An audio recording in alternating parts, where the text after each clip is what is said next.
It took me 5 years of relentless pursuit for Mizzen+Main to be stocked in Nordstrom. That was our kind of Mount Everest.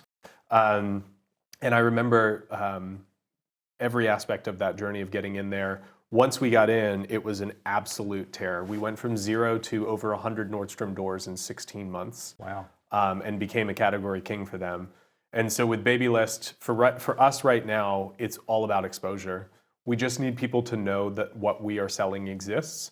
And the number one company on the market today is Nanit, and they've gotten a lot of press. They've really been alone in the space. They do not have much competition. It's kind of fragmented otherwise. And so one of the things that we've done is actually launch the Great Baby Monitor buyback program, where we will buy your Nanit back from you and then upcycle it. It'll be clean, sanitized, wiped, and then we have a partner that ends up upcycling them. And we do that because for most people, you get your baby stuff through a baby registry. So a lot of parents don't pay for most of what they get for their child. And we hear from a lot of parents, they really don't like their Nanit. And so the question is, how much do I want to buy another product? And we've just made it easier. And if you have your Nanit and you don't like it, we'll buy it back from you, and we'll give you a credit towards buying a Harper. We launched that program a couple weeks ago. We've had dozens of people already participate, and that's a lot of fun. Excellent. I believe I saw a podcast with you a while back where you talked about the impact of sponsoring, I believe, Tim Ferriss's podcast, and how overnight, or one, it was at that time for you, your most significant marketing expense you've ever done at that time, but overnight transformed Mizzen+Main. Yes. Have you identified that similar moment for Harper yet? We have not had that moment yet. Very thrilled to share that Tim actually invested in Harper, which is great.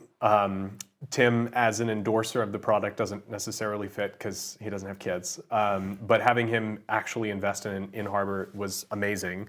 I think that I'd shared this before, but just very briefly, when I started actually selling Harper, I went through my phone and texted just about everyone that I knew. In some cases it was, hey, would you buy it? Would you post about it? Would you share it with a friend? And it was tailored towards the person. So, some of the pro athletes that I worked with, I didn't send anything to them. We did something a long time before. It didn't feel like I had enough of a relationship to ask them for anything. When I got to Tim, if you've read anything about Tim or listened to him, he's very guarded with his time. I hadn't talked to him in a couple years. And I just said, hey, I just launched this new company. I don't think I would have been able to do it had I not had that partnership with you forever ago. You changed Mizzen+Main, and I'm so excited about Harper. I just wanted to tell you I launched it, and thanks for everything that you were able to do for Mizzen+Main. And he responded back a couple minutes later, said, this is really cool, tell me more. And I shared a little bit more. And Tim has shared this before. I remember a podcast he had with Jocko. Tim's thing is, I don't want to talk to anyone ever. I only want to talk to people that I want to talk to when I want to talk to them, right? Like it's not say no to everything. It's say yes to only the things that I decide that I want to say yes to. We had a couple back and forth, and then got on the phone and chatted a little further, and he actually invested. And he forswore consumer investing a few years ago, and over the last year he started to make some investments again. Great to have angel investors like that on board.